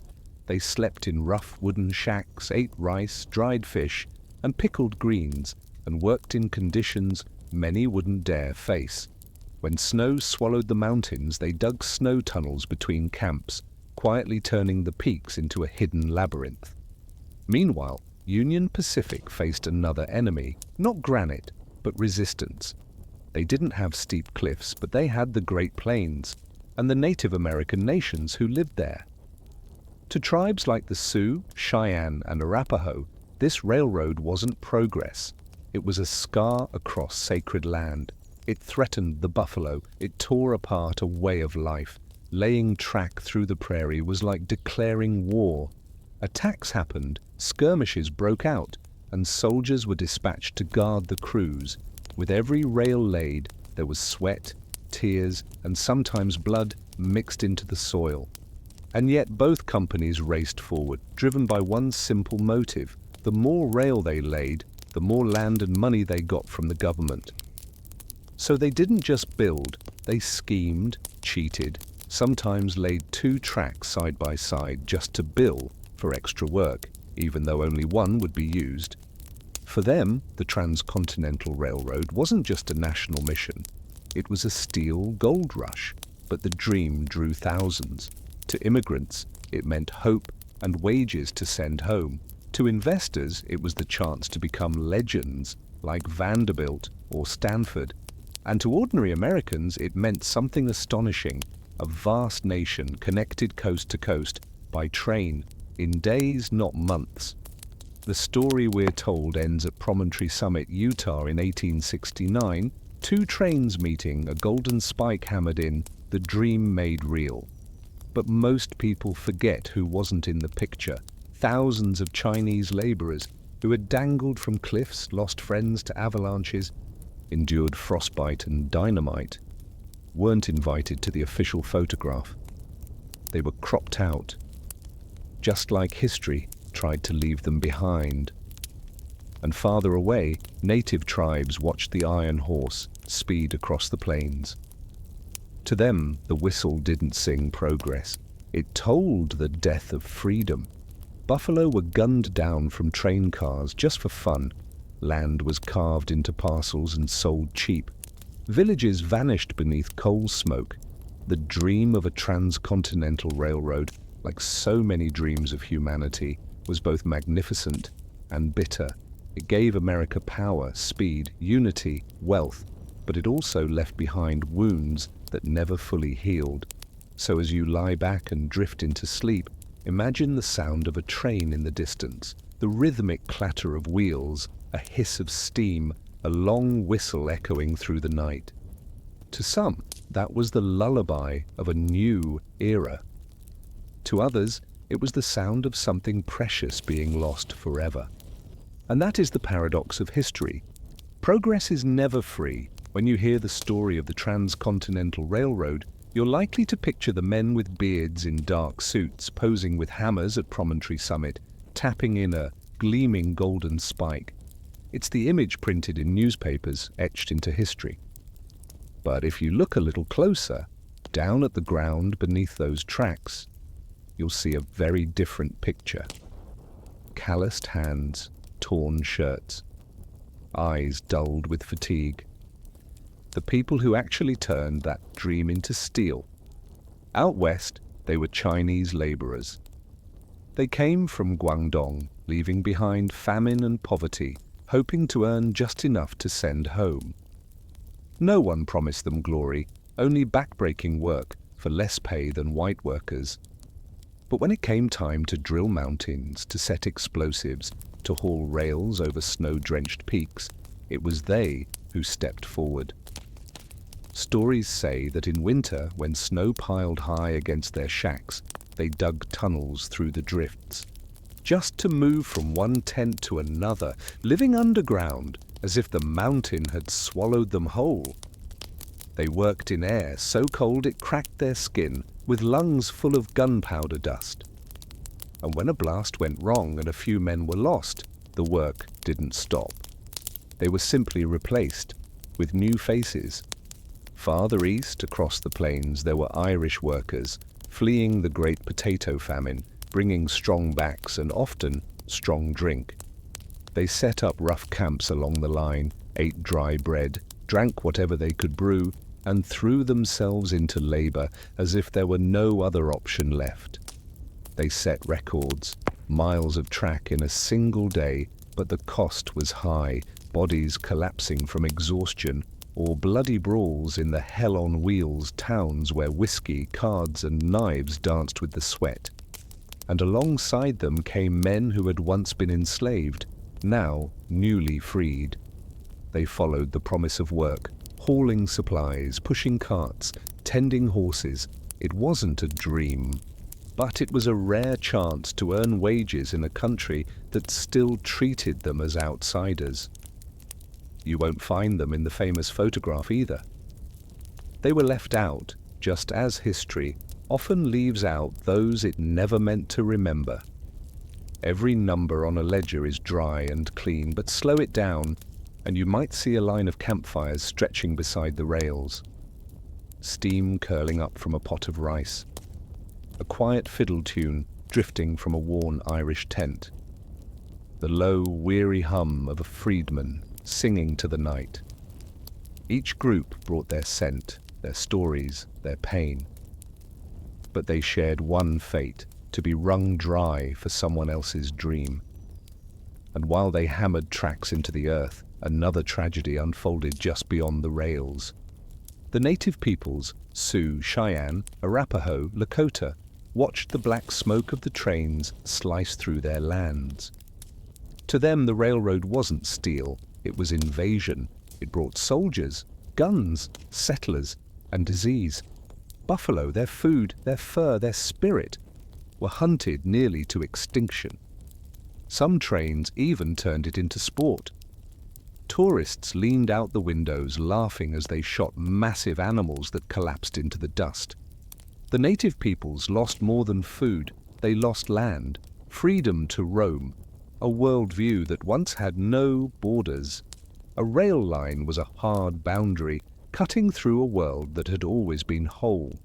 With every wooden fence, every new town, they were pushed back and back. For immigrants, the railroad was a way out. For native tribes, it was a sentence. If you listen carefully, beneath the hammer strikes and rumbling cars, you'll hear two heartbeats. One pounding with hope, a laborer dreaming of money to send home, of a better life, of rest. The other thudding with sorrow, a native elder watching the land of their ancestors turn into real estate, hearing the train whistle as a funeral bell. But when history gets retold, those heartbeats fade. We're left with stories of progress, of national connection. Yet if you're lying in bed drifting towards sleep with this story in your ears, listen closely. Sometimes history survives not in the winners' books, but in the quiet memory of the forgotten, in the hands that laid the rails, in the tears shed when the last buffalo disappeared. That is the soul of the railroad. When the final hammer struck the golden spike at Promontory Summit, newspapers called it the moment that united two oceans.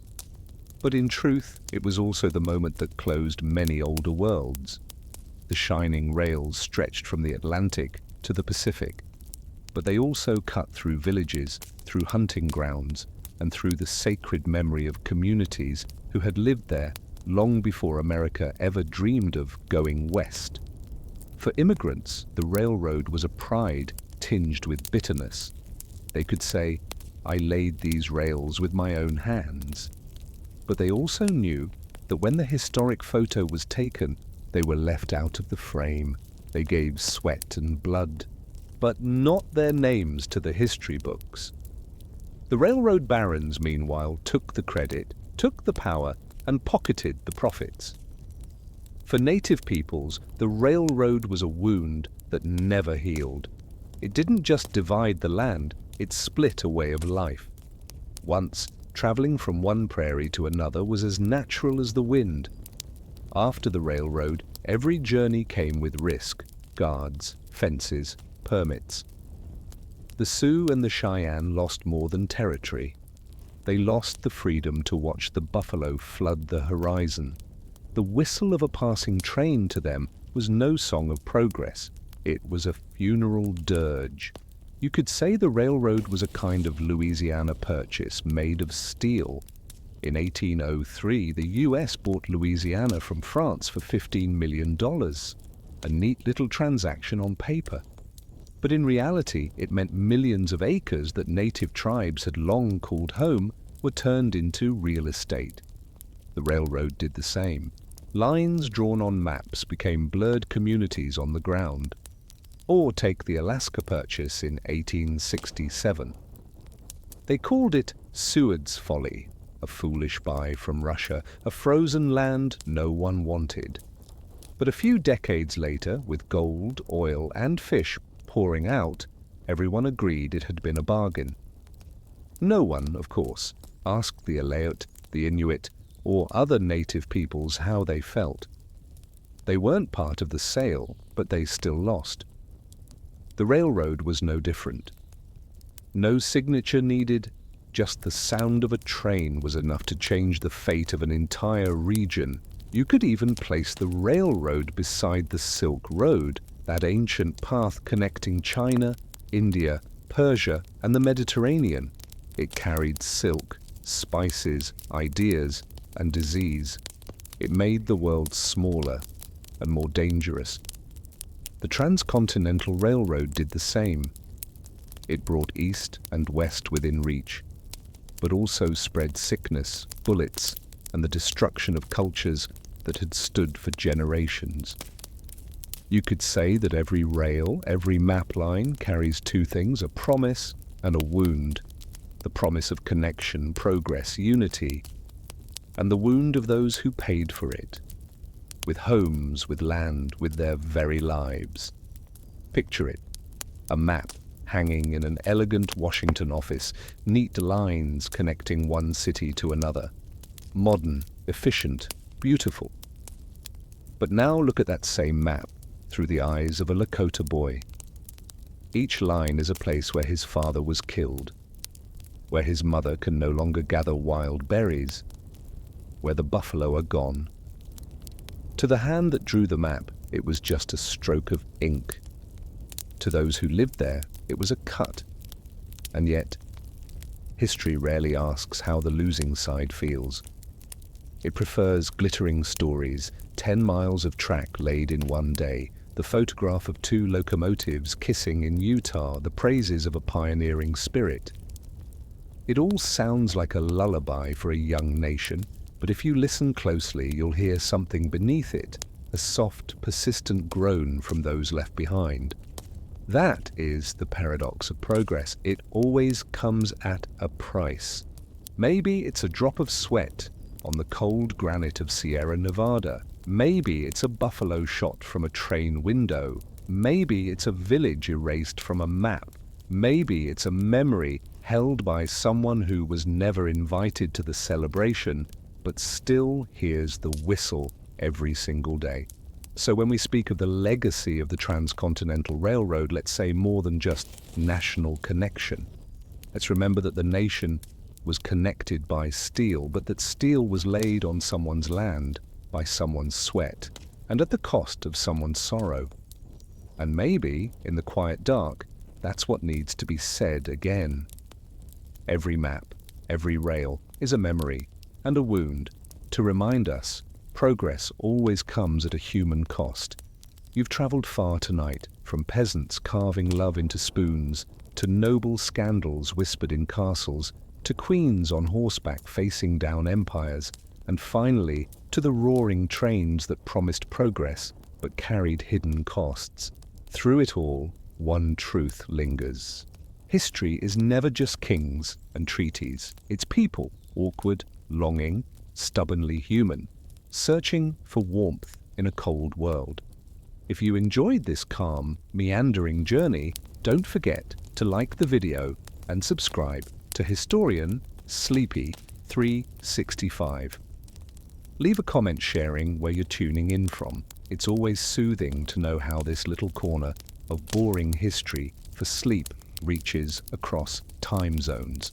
For now, close your eyes. Let the echoes of old songs, distant hooves, and the faint rattle of train wheels fade into the background. History is still here, but tonight it can stand guard while you rest.